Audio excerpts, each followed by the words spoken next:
de existência e não existência de superfícies minimizantes de áreas completas nessa variedadezinha aqui, E-1 tal. Eu já explico para vocês o que ela é.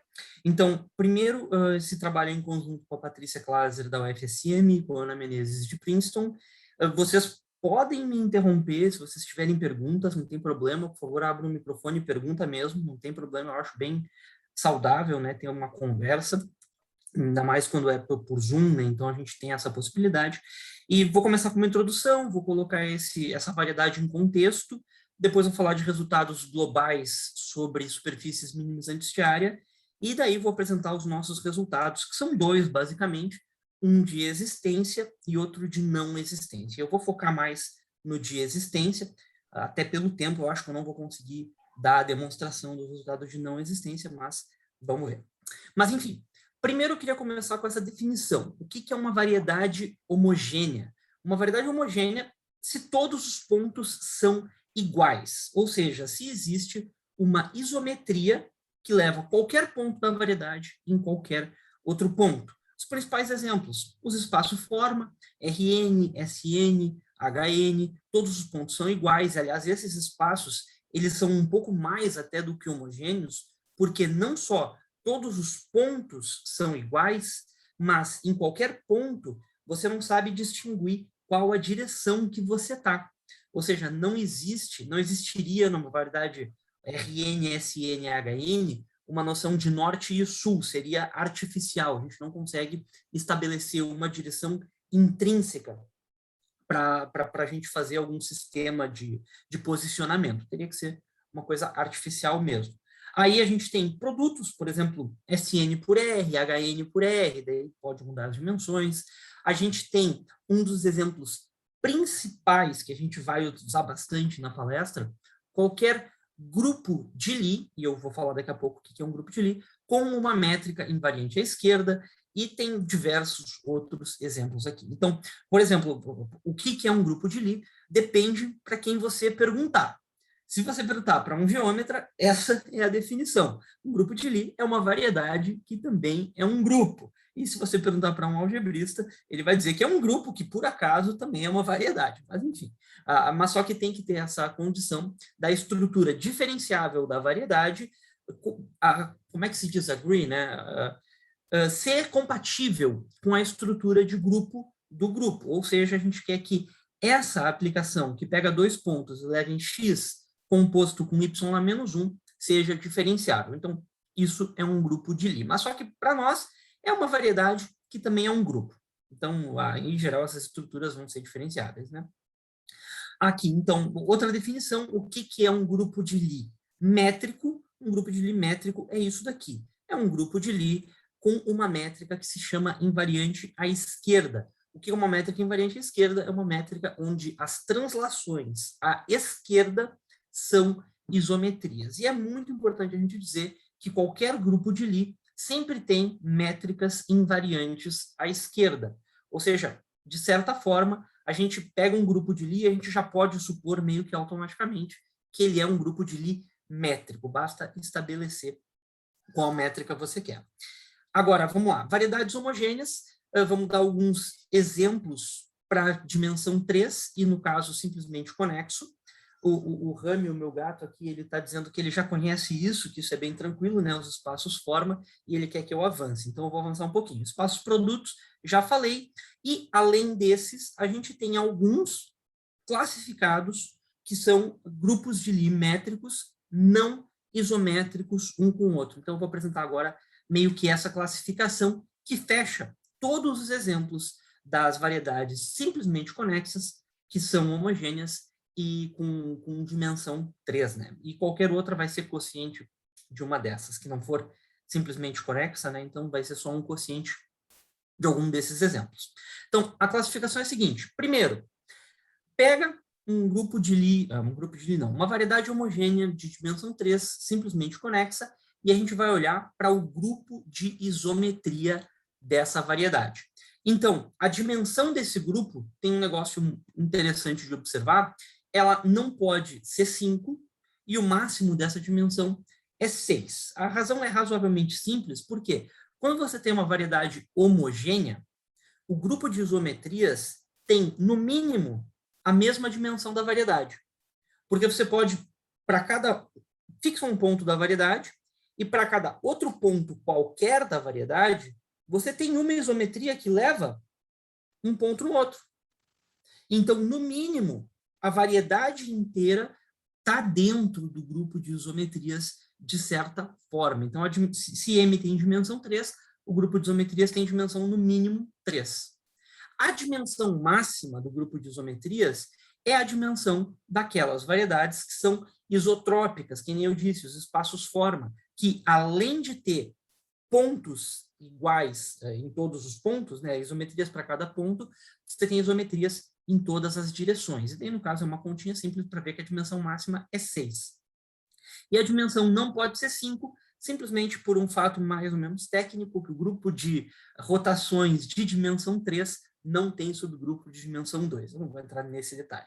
Mas, enfim, se a dimensão da isometria é 6, então é um espaço forma, R3, S3 ou H3, pode variar a curvatura, mas enfim. Se, então, como eu disse, né, até homotetia. Então, poderia ser de curvatura menos 2, menos 5, menos 1,5, ou curvatura 0, 1, 2, qualquer curvatura. Se a dimensão do grupo de isometrias é 4, aí é que a gente está no escopo dessa palestra. O que são as variedades simplesmente conexas homogêneas de dimensão 3, cujo grupo de isometrias tem dimensão 4? A gente tem uma classificação de todas essas variedades em termos dessa submersão riemanniana aqui. Pode-se demonstrar que se tem uma variedade com um grupo simplesmente conexa, homogênea, de dimensão 3, com um grupo de isometrias de dimensão 4, então tem uma submersão riemanniana dessa variedade numa superfície de dimensão 2, com curvatura constante, e a curvatura de fibrado, um outro númerozinho tal. E esses dois números aqui, esse kappa e esse tal, são o suficiente para a gente recuperar M. Então, a gente chama essas variedades de E kappa tal. E agora eu vou apresentar quem são essas variedades em termos do kappa e do tal. Na verdade, existem 5 variedades, não são 6, porque a gente tem essa condiçãozinha aqui. O kappa menos 4 tal quadrado não pode ser 0. Quando o kappa menos 4 tal quadrado é igual a 0, a gente meio que volta para os exemplos do R3 e do S3. Por isso, o grupo de isometria é 6, então eles não vão estar nessa tabelinha aqui. Então, vamos lá. Primeiro, quando o tal é 0, lembrando que tal é uma curvatura das fibras dessa submersão. Quando o tal é 0, significa que as fibras não têm nenhuma torção, nenhuma curvatura, e a gente tem os espaços produto. A gente vai ter S2 por R, se a variedade básica aqui for S2, e a gente vai ter H2 por R, se o kappa for negativo, ou seja, se aqui a gente tiver uma submersão sobre H2. Então, esses espaços aqui são bem conhecidos, a gente até já tinha falado deles. E quando o tal é diferente de 0, aí essa submersão, ela não é mais uma submersão trivial.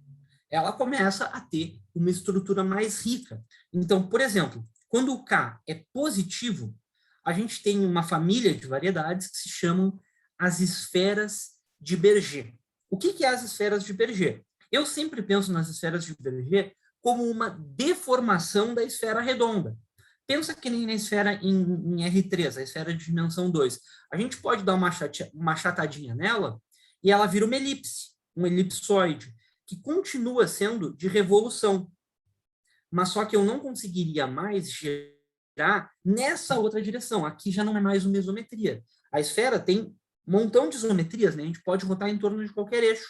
Mas quando eu diminuo uma das cinturas, um dos equadores dessa esfera, ela perde a simetria, algumas simetrias, e fica só com a rotação em torno de um eixo. Então, as esferas de Berger é mais ou menos a mesma coisa. Oficialmente, é o grupo dos quaternos unitários, com uma métrica invariante à esquerda, dentro lá de uma família que dá dimensão do grupo de isometrias 4. O S e o 2 pode ter grupo de isometrias de dimensão 3, 4 ou 6. Né? Quando a gente pega o S e o 2 e coloca uma métrica invariante à esquerda bem simétrica, a gente recupera o S3. Se a gente pega uma métrica específica, recupera as esferas de Berger, e tem mais um montão de métricas que tem grupo de isometrias de dimensão 3, tem pouca simetria, não tem simetria rotacional. Quando o tal é diferente de zero, mas o kappa é igual a zero, a gente tem uma variedade que se chama de nil3, porque a álgebra de Lie desse grupo é nilpotente, então como se fosse o grupo nilpotente. O nil3 é o grupo de matrizes triangulares superiores com diagonal igual a 1. Uma coisa interessante sobre o nil3 é que qualquer métrica invariante à esquerda, não tem problema, vai dar sempre grupo de isometrias de dimensão 4. Então, toda métrica invariante à esquerda no nil3 dá um espaço E capatal, diferente das esferas de Berger, por exemplo. E, finalmente, quando o tal é diferente de zero e o kappa é negativo, que inclusive está no título da palestra, é a nossa situação, a gente tem as variedades E kappa tal. Com kappa negativo, vamos ver quem é que elas são. O grupo por trás dessas variedades vai ser esse grupo aqui, SL2R-til, ou também PSL2R-til. E eu me lembro que a primeira vez que eu, na minha vida, vi isso daqui, eu fiquei horrorizado. Como é que uma coisa interessante poderia se chamar PSL2R-til? Era notação demais, mas vamos explicar que depois que eu entendi o que era esse grupo, não é tão ruim. A gente começa com um grupo que a gente conhece, o grupo das matrizes 2×2 com determinante igual a 1. Qualquer aluno de álgebra linear 1 vê esse grupo. Agora, o que a gente vai fazer? A gente vai projetivizar esse grupo. A gente vai quocientar esse grupo por identidade menos identidade. Para quê? Porque assim a gente consegue fazer uma associação desse grupo PSL2R com o grupo das transformações de Möbius, com coeficientes reais e determinante igual a 1. Observa que a transformação de Möbius 1, 2, 3, 4 e a transformação de Möbius menos 1, menos 2, menos 3, menos 4 são iguais.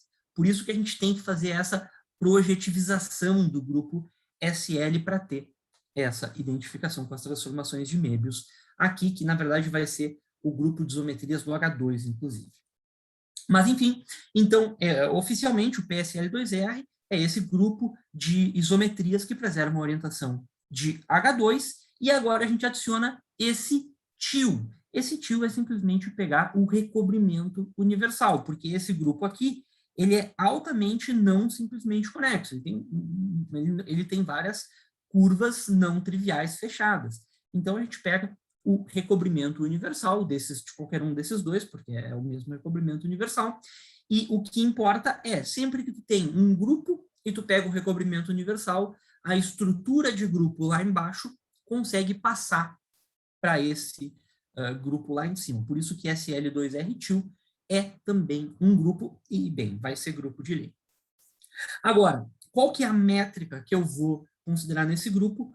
O SL2R-til não é que nem o nil3, o nil3 é o único cara joinha dessa situação aqui.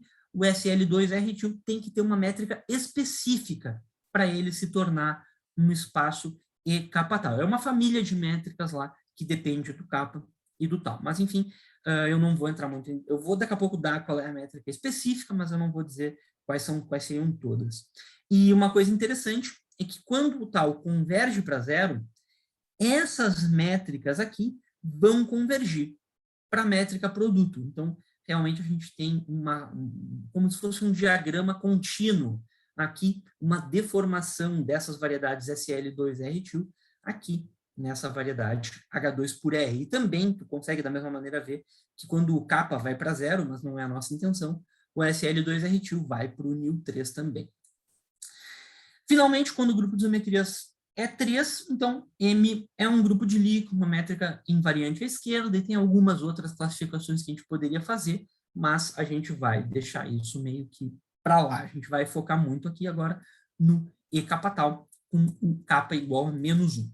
Então, a gente pode fazer uma homotetia do E kappa tal para supor que o kappa está fixo, né? Ou o tal, mas o kappa é mais interessante, e a gente vai deixar o kappa igual a menos 1, e a métrica que a gente vai usar é essa métrica aqui. A gente nota que quando o tal é igual a zero, então essa parcela toda aqui vai embora, e a gente fica exatamente com a métrica produto onde o fator conforme aqui desse R2 é o fator conforme de H2. Então, a gente fica com a métrica do H2 por R. E é muito importante a gente observar que eu estou utilizando o modelo do cilindro para o E capa tal, para o E-1 tal. Então, a gente vai usar bastante a questão do modelo nessa palestra. Então, quando tal é zero, a gente tem o modelo do cilindro para H2 por R, e a gente vai usar esse modelo meio que como base para as nossas construções. Beleza, coloquei o E-1 tal em contexto, e agora eu vou falar um pouquinho sobre superfícies minimizantes de área. Então, por definição, uma superfície compacta, e daí no caso eu estou pensando compacta com bordo, é área minimizante, ou é minimizante de área, né?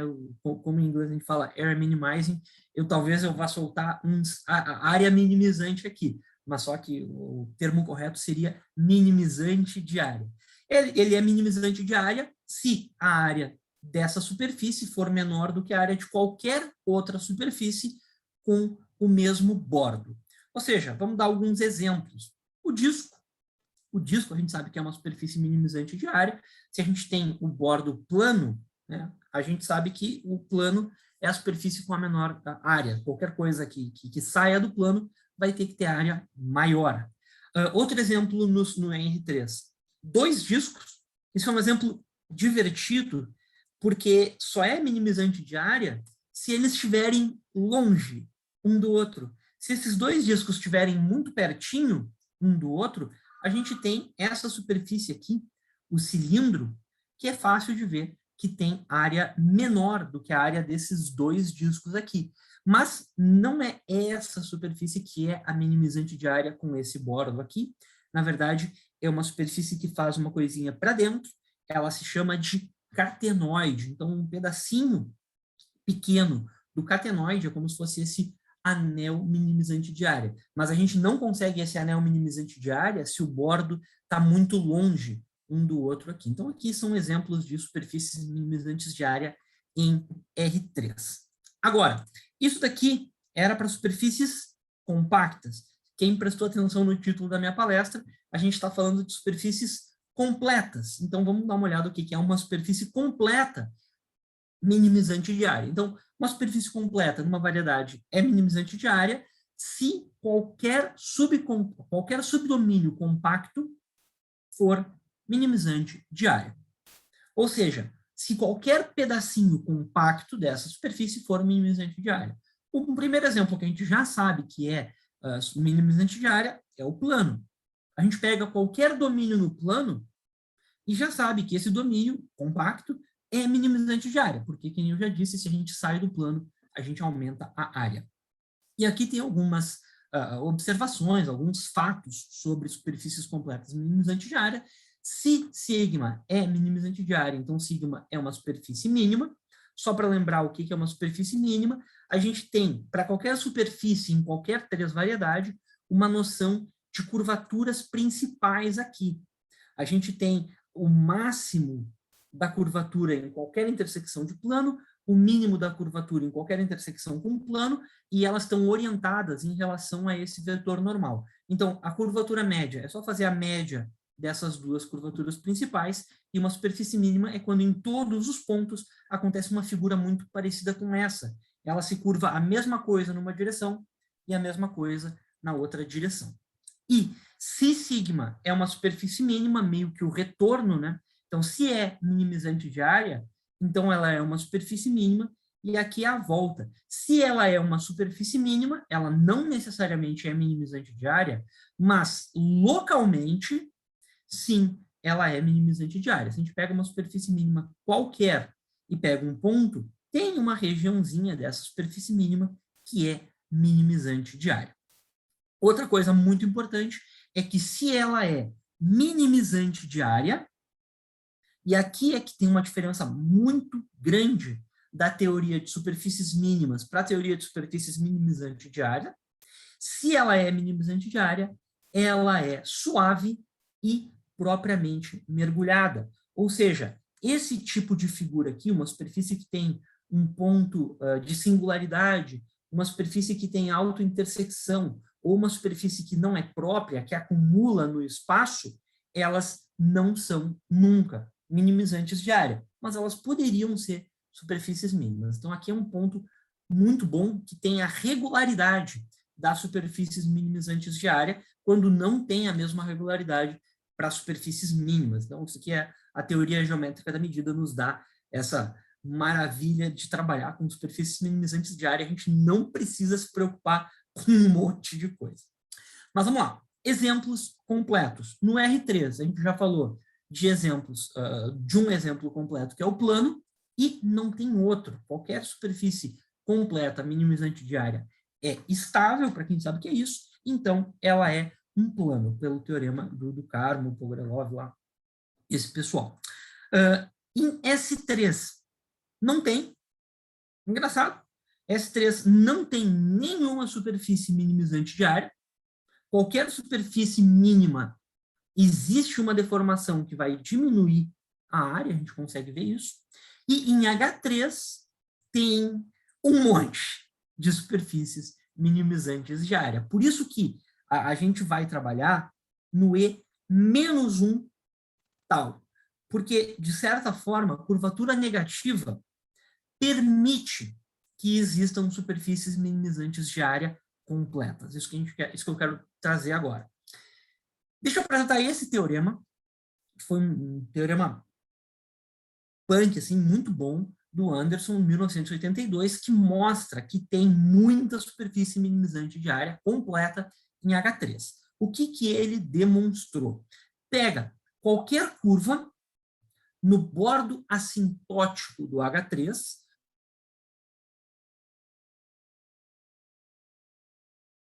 assintótico do H3. H3, vocês sabem, tem um modelo da bola, né? Que é nem se fosse o modelo do disco para o H2, mas em dimensão 3.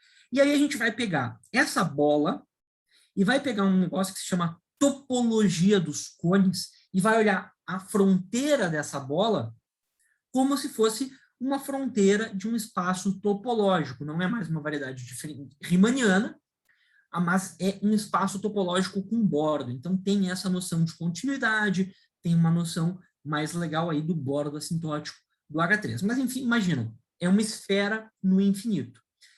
E aí pega qualquer curva suave no bordo, então existe uma superfície minimizante de área exatamente com aquele bordo. E é por isso que se chama de o problema de Platô assintótico, o problema de Platô no infinito, né? Porque o problema de Platô é isso, pega uma curva, então tu quer que exista uma superfície minimizante de área com aquela fronteira. Aqui é a mesma coisa, só que pega uma curva no infinito e tem uma superfície minimizante de área com esse bordo no infinito.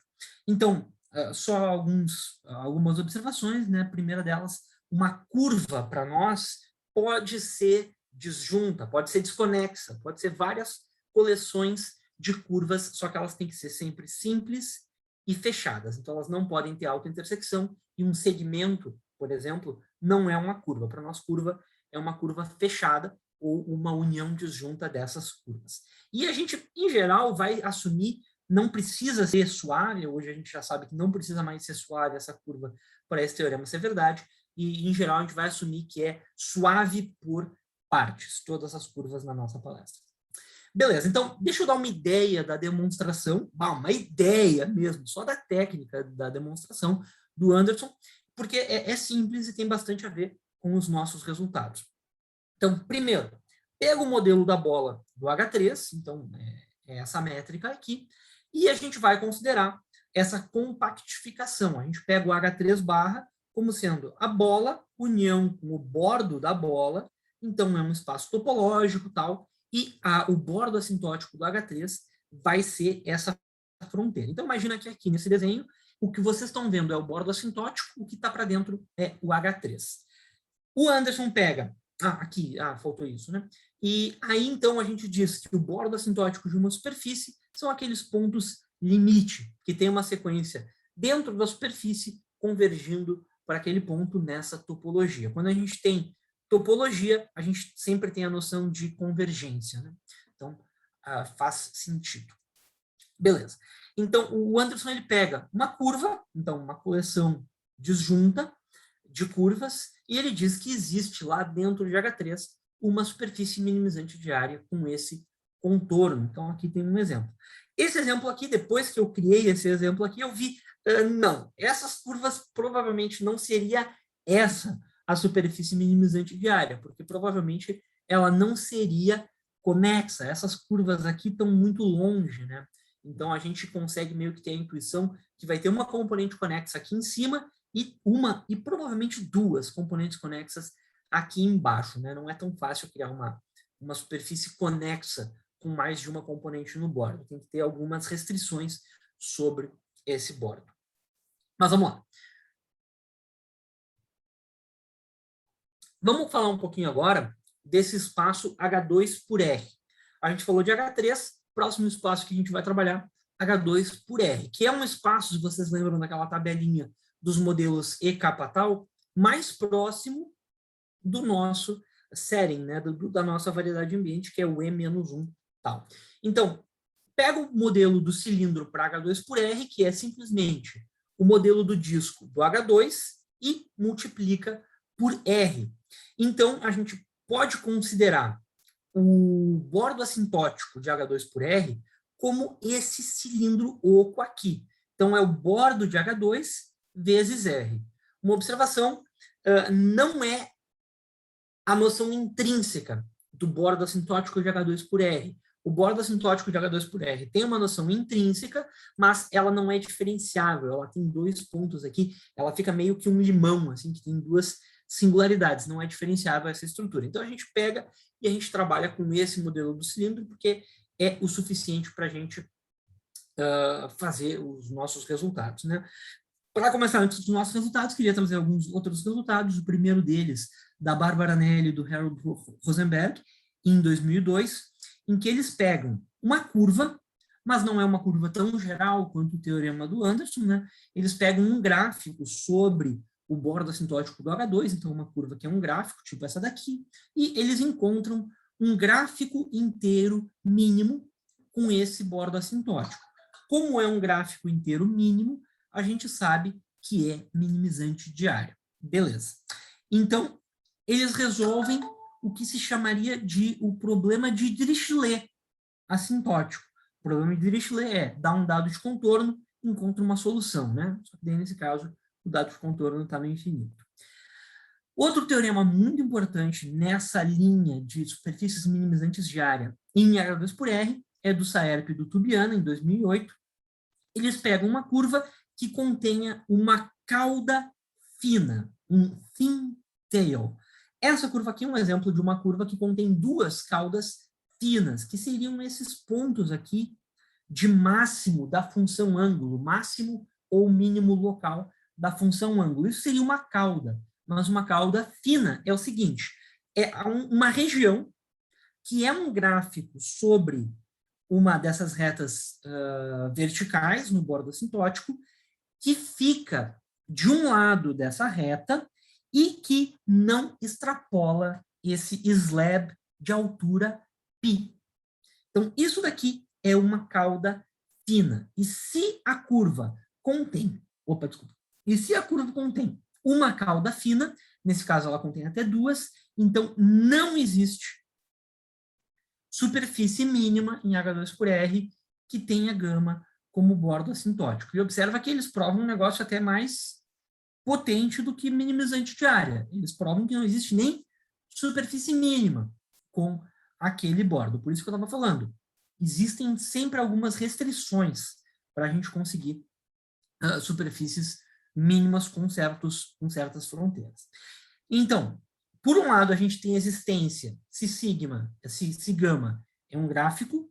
Por outro lado, a gente tem não existência numa situação específica que não é um gráfico sobre H2, e aqui no meio a gente se pergunta como é que funcionaria o problema de platô assintótico. Observa que essa curva aqui, ela é uma curva que nem é um gráfico e nem tem uma cauda fina. Ela teria duas caudas aqui, vamos dizer assim, mas elas não são finas, porque elas não ficam dentro de um slab.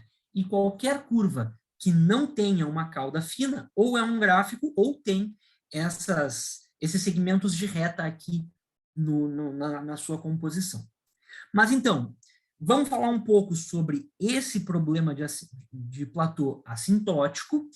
Quem resolveu não foi a gente ainda, vou falar do trabalho do Koski-User a partir de agora, e ele, na verdade não foi ele, mas foi introduzido e ele usou muito esse conceito de altura de uma curva no infinito. Então, pega a gama uma curva no infinito e pega qualquer ponto aqui do bordo assintótico vezes zero. Pega essa reta vertical ao longo do bordo assintótico e olha as componentes conexas dessa reta menos essa curva. Então, nesse exemplo tem 1, 2, 3, 4, 5 componentes conexas.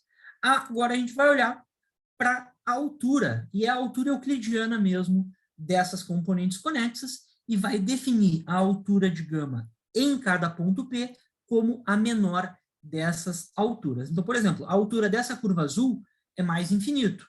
A altura dessa curva vermelha é mais infinito.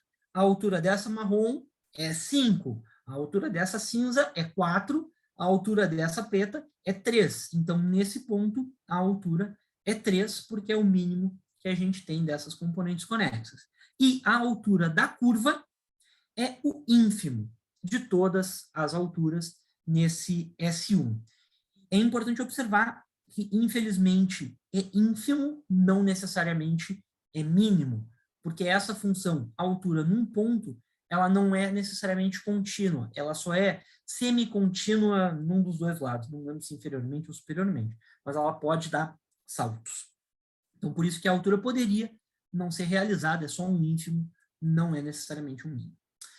Então, o teorema que o Koski-User provou em 2014, que na verdade foi o teorema que nos inspirou nesse trabalho que eu estou apresentando hoje, que eu vou apresentar um dia daqui a pouco, né? Já estou bem adiantado, ainda não apresentei os nossos resultados, mas vou chegar lá. Então, o teorema que o Koski-User apresentou é o seguinte: seja uma curva no bordo assintótico de H2 por R, se a altura for maior do que π para todo ponto P, ou seja, não é só o ínfimo, em todos os pontos tem que ser maior que π, e ele chama isso de uma curva alta, né, a tall curve. Então, existe uma superfície minimizante de área com esse bordo assintótico. Então, um teorema de existência. Agora, por outro lado, se para algum arco, ou seja, se para algum abertinho ali bem comportado do bordo assintótico, a altura for menor do que π em todos os pontos, então não existe nenhuma superfície minimizante de área com aquele bordo assintótico. Fica ali meio que a pergunta em aberto no caso limítrofe, ele chama aquilo ali meio que de curvas especiais, varre para baixo do tapete, mas enfim, e ele não trabalha muito com essa situação. Mas é um teorema bem razoável, né? Se a altura for sempre maior do que π, existe. Se a altura for menor do que π numa regiãozinha, já sabe que não existe. Então, aqui algumas observações, né? O statement do teorema dele é um pouquinho diferente, mas é basicamente a mesma coisa. E se a altura for π, e for exatamente igual a π, o problema ainda está em aberto. Tem algumas coisas já mais gerais do que isso, inclusive pelo próprio Koski-User em 2020, mas se a altura é exatamente igual a π, a gente ainda não sabe. Outros resultados relacionados tem nessa bibliografia, Klockner-Mazeo, Ferrer-Martin, Mazeo-Rodrigues e também no Koski-User em 2020. Tudo isso para superfícies minimizantes diárias em H2 por R, mas esses outros trabalhos eles diferem um pouco do que eu quero trazer. Finalmente cheguei nos nossos resultados. Então, como eu já disse, motivados pelos resultados de existência e não existência do Koski-User, na verdade, já que eu estou falando em português, o que a gente queria mesmo era entender o teorema do Koski-User, que não estava muito bem escrito, aquele paper. Então, vamos entender esse paper generalizando, né? Então, foi o que a gente tentou fazer. A gente tentou ler o paper dele, ver o que se adaptava para E-1 tal. Então, tal qual H2 por R tem esse modelo do cilindro, a gente pegou o modelo do cilindro para o E-1 tal, e a gente considerou o bordo assintótico igual como o bordo de D, vezes R com a mesma topologia, mesmas noções. E as definições de altura de uma curva e altura da curva num ponto são análogas, são idênticas e usam esse modelo. Então, o nosso teorema de existência é muito parecido com o teorema do Koski-Neuser, só que nesse espaço ambiente mais geral. Por isso que eu perdi bastante tempo falando dos resultados anteriores, porque eles já meio que explicam os nossos. Então, seja gama uma curva no bordo assintótico de E-1 tal, se a altura for maior do que π, e agora, vezes essa constante, então, em todos os pontos, e daí a gente define isso daqui como uma curva alta, como uma tall curve, então existe uma superfície minimizante de área em E-1 tal, com aquele bordo assintótico. Legal. Agora, a gente também tem um teorema de não existência, que vai nas linhas do Koski-Neuser, mas infelizmente a gente não conseguiu a mesma constante aqui para ser o divisor de águas. A gente tem que ir um pouquinho mais baixo. Então, se a altura for menor do que essa outra constante para todo ponto, num arco, né, para todo ponto num arcozinho, então não existe superfície minimizante de área com esse bordo assintótico. E uma primeira versão, porque vocês sabem, né? A gente sempre prova os nossos próprios teoremas várias vezes, né? Nunca prova uma vez só. Então, na primeira vez que a gente provou, aqui tinha um 2 em vez do 4. E a gente estava feliz. Mas, infelizmente, depois a gente viu que não era 4, não era 2, era 4. Por que esse 4 nos incomoda? Se alguém estiver olhando com cuidado para esse número, vai ver que isso daqui não é sempre positivo. Infelizmente, tem valores de tal para os quais essa constante aqui dá um número negativo. Então, o nosso resultado é vazio, porque não existe nenhuma curva com altura menor do que -1, né? A altura é sempre um número positivo. Então, infelizmente, o nosso resultado, só vale para tal menor do que 1 sobre raiz de 12, que é um número meio arbitrário, mas decorre da técnica que a gente utilizou. Ele não deve ser a constante Sharp. A constante Sharp provavelmente é essa daqui, raiz quadrada de 1 mais 4 tal quadrado vezes π. E quando tal é zero, os dois teoremas recuperam o teorema do Koski-Neuser em H2 por R. Mas, enfim, recentemente tem um artigo do Jesus Castro Infantes, de Granada, e ele consegue melhorar essa constante aqui do resultado de não existência. Ele melhora para 2 vezes raiz quadrada de 1 mais 4 tal ao quadrado, que é pelo menos um número sempre positivo. Ainda falta trocar esse 2 por π, mas ele já conseguiu pelo menos um resultado de não existência que vale para todos os valores de tal. E em comunicação pessoal com ele, ele andou dizendo, espero que seja verdade, espero que saia logo, que parece que ele conseguiu melhorar esse 2 para π. Nesse trabalho aqui, que já saiu, já está no archive, ele usa um modelo diferente, ele usa um modelo do semi-espaço, daí que ele consegue umas técnicas diferentes, conseguir um resultado de não existência para uma quantidade maior de números tal, né? Mas, enfim, como eu disse, provavelmente ainda não é a constante Sharp, mas dizem que já conseguiram. Tomara que sim. Aqui, outra observação, quando gama é um gráfico, né, sobre o S1 por R, então é o problema de Dirichlet assintótico, a Abigail Folha e o Carlos Penha-Fiel já provaram a existência de gráficos inteiros mínimos que são minimizantes de área. Então, seria o equivalente ao resultado Nelly-Rosenberg. Então, vamos lá, deixa eu dar... Então, eu vou dar os passos principais. O primeiro deles é provar num caso super específico, quando tu tem uma família de círculos paralelos. É muito engraçado que a gente primeiro começa nesse contexto super específico e depois vai para o caso geral. No caso geral, fixou a tua curva gama, que satisfaz essa condição, e vai encontrar uma sequência de curvas, e é muito importante que essas curvas estejam em domínios compactos, convexos em média, como se fossem cilindrozinhos. Espero chegar lá. E aí, essas curvas aqui têm que ir convergindo para essa curva gama maior. Em cada domínio min convexo, a gente resolve o problema de platô e encontra uma superfície compacta, um bordo minimizante de área em com o bordo exatamente igual a essa curva gama N. E aí tenta mostrar, com alguma técnica, que essa superfície converge para uma coisa completa no teu espaço total e mostra que essa superfície para a qual essa sequência converge tem o bordo assintótico que tu queira. Então, o caso da família de círculos paralelos, eu não vou provar, vou pular, porque está sem tempo, mas o desenhozinho é mais ou menos esse, se alguém quiser ver. É isso daqui que acontece, então fica tudo legal.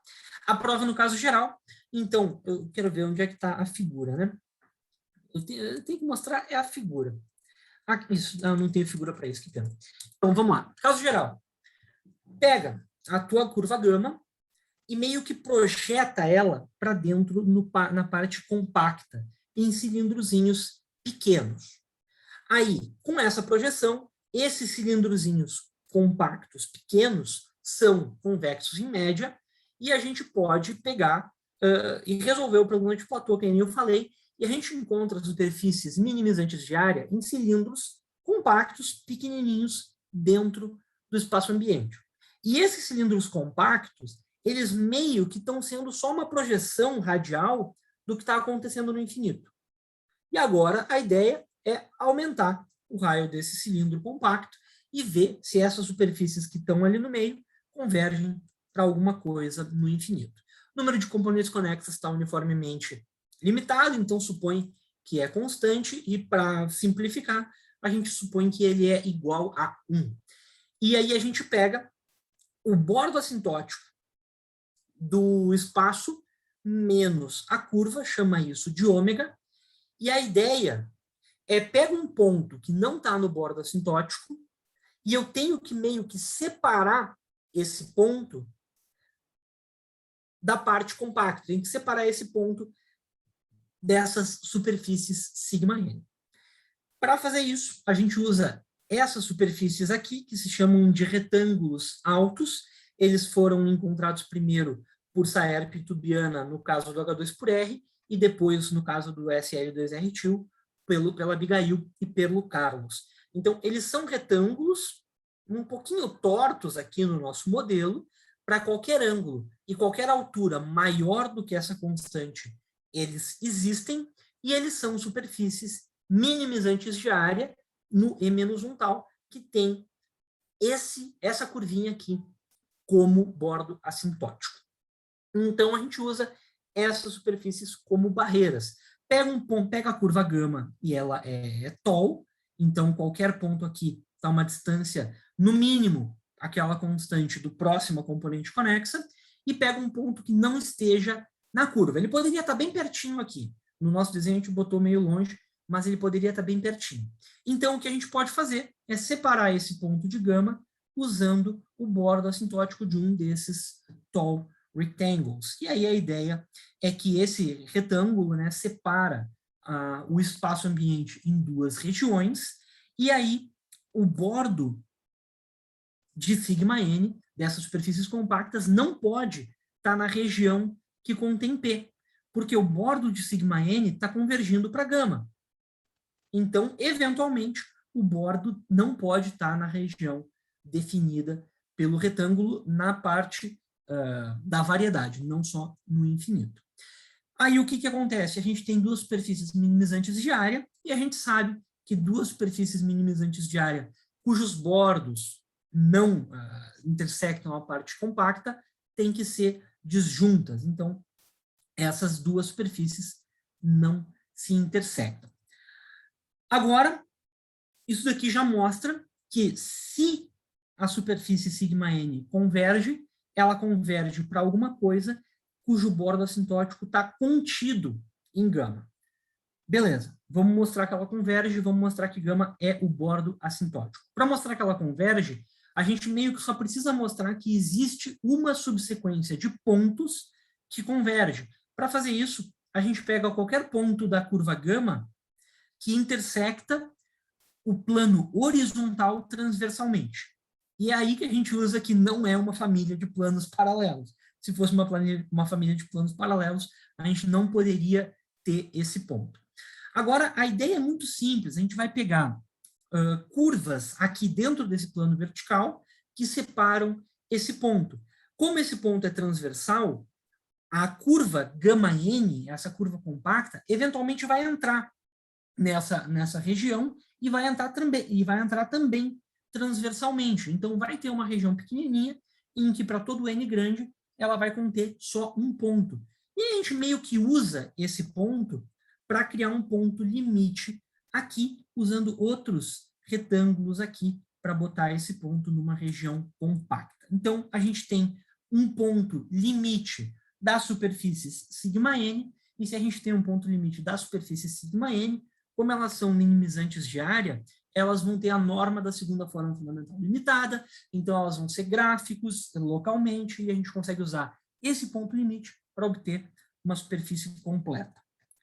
Então, a gente tem essa superfície completa. Para provar que ela converge para uma coisa que tem exatamente gama como bordo assintótico, o argumento é muito parecido, só que agora a gente vai pegar uma outra sequência aqui para pegar cada vez pontos menores e cada vez pontos menores, e para mostrar que esse ponto P que a gente fixou vai ter que estar no bordo assintótico. Isso vale para um ponto onde a gente tenha intersecção transversal com um plano horizontal. Para mostrar que um ponto onde é tangente está no bordo assintótico é similar, só que a gente usa planos verticais em vez de planos horizontais. Tá, pessoal? Então, eu vou parar por aqui. Qualquer coisa, me pergunta agora na sessão de perguntas, e muito obrigado de novo.